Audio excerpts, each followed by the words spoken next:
Lagos State Government commences enforcement of e-collapse system to tackle traffic by articulated trucks along Lekki Ekpe corridor.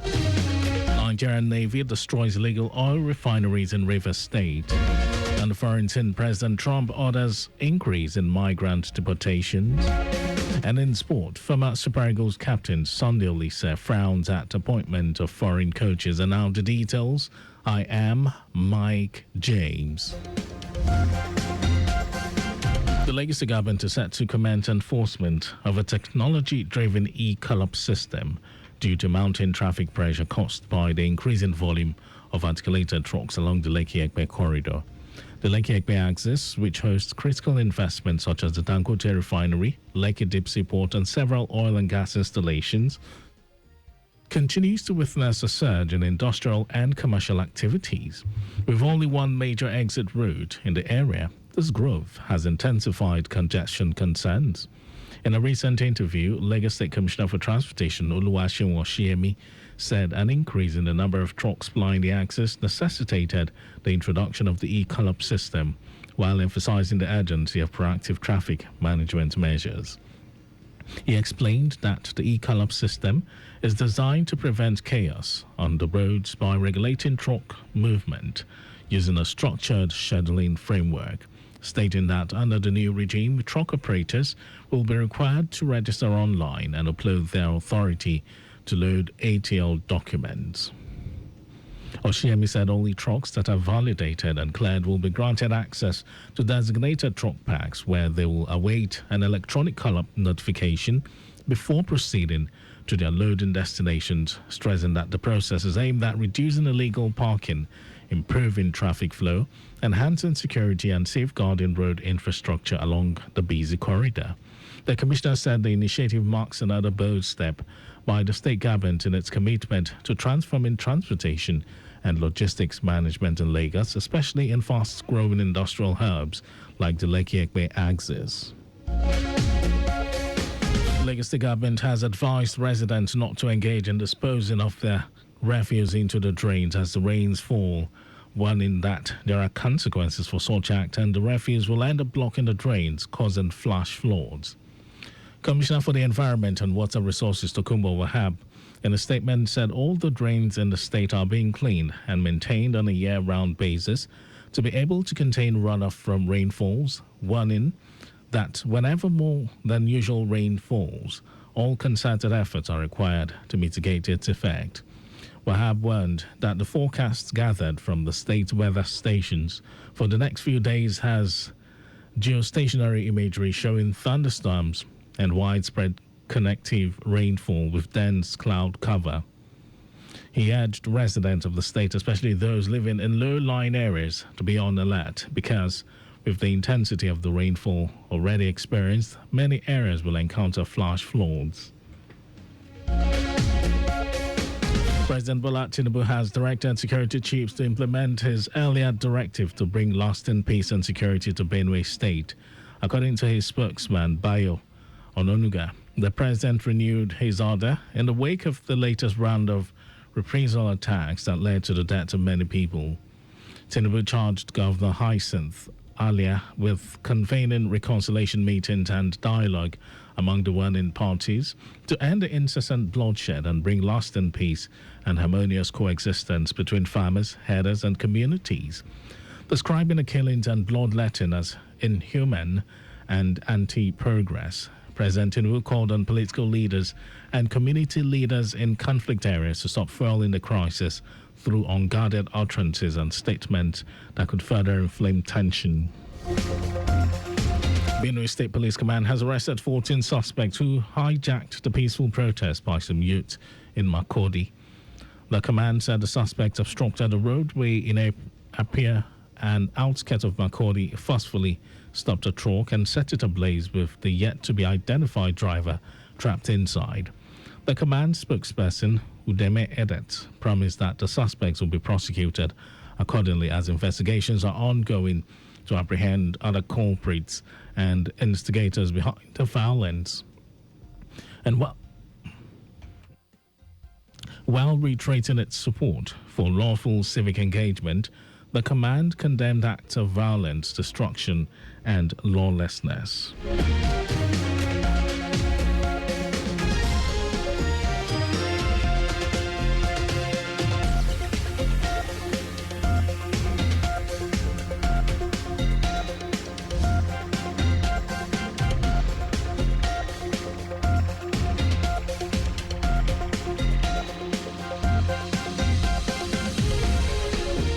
And now to the rest of the stories. The Nigerian Navy ship Pathfinder has announced that its operatives have destroyed 5 illegal refining sites in Ogba, Egbema, and Doni local government area of Rivers State.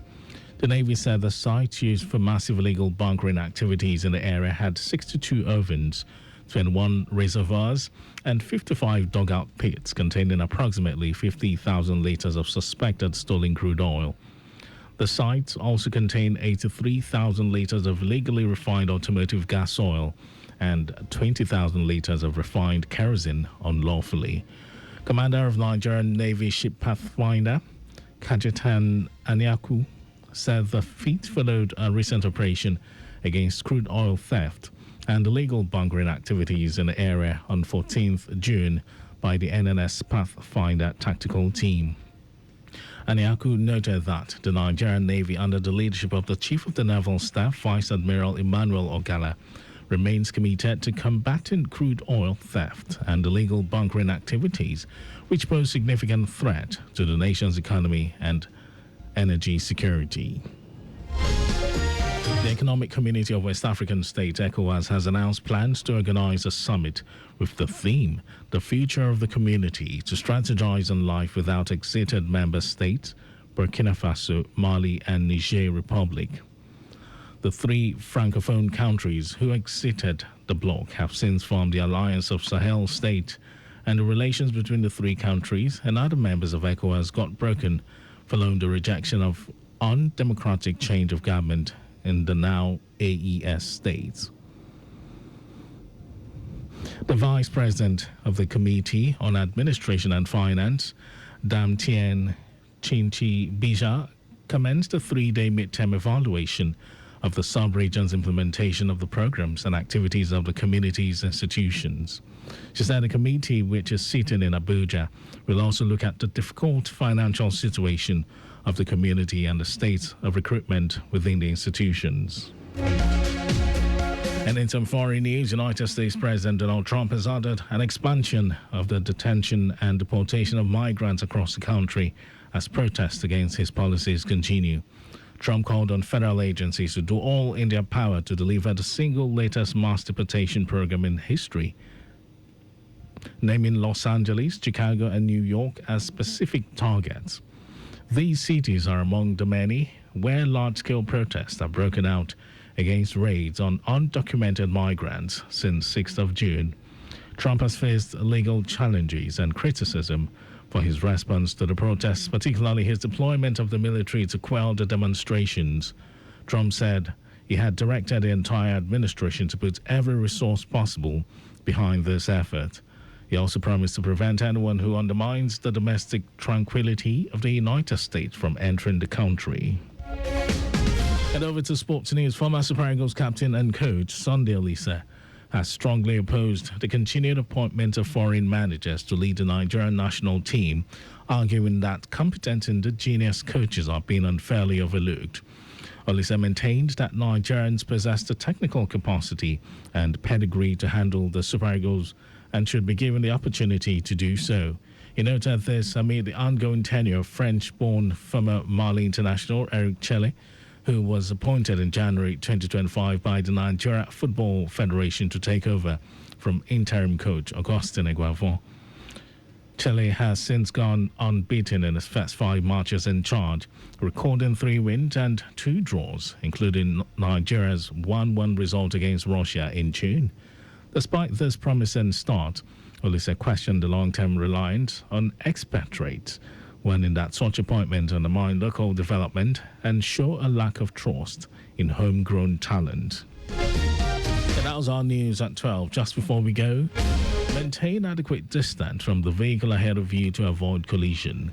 You can follow us and like all our various social media platforms: X, Traffic Radio 961, Facebook, Lagos Traffic Radio 96.1 FM.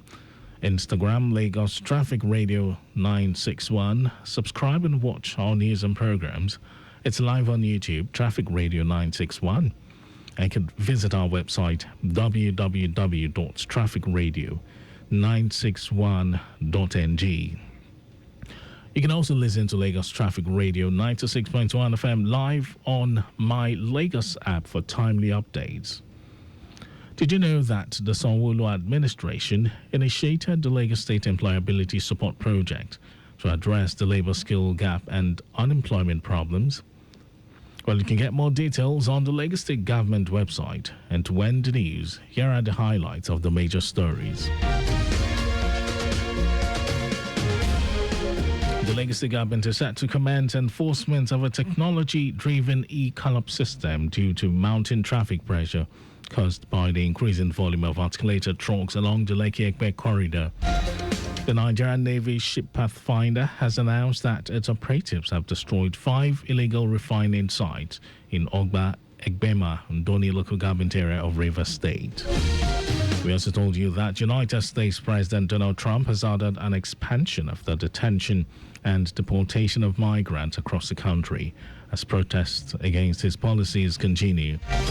And then in sport, former Super Eagles captain and coach Sunday Olise has strongly opposed the continued appointment of foreign managers to lead the Nigerian national team, arguing that competent and genius coaches are being unfairly overlooked. And for contact with the newsroom, send a message to info@trafficradio961.ng. That ends the news broadcast. It was compiled by Zainab Adebeshi. Thank you for listening, Lagos. My name is Mike James. Beautiful afternoon to you.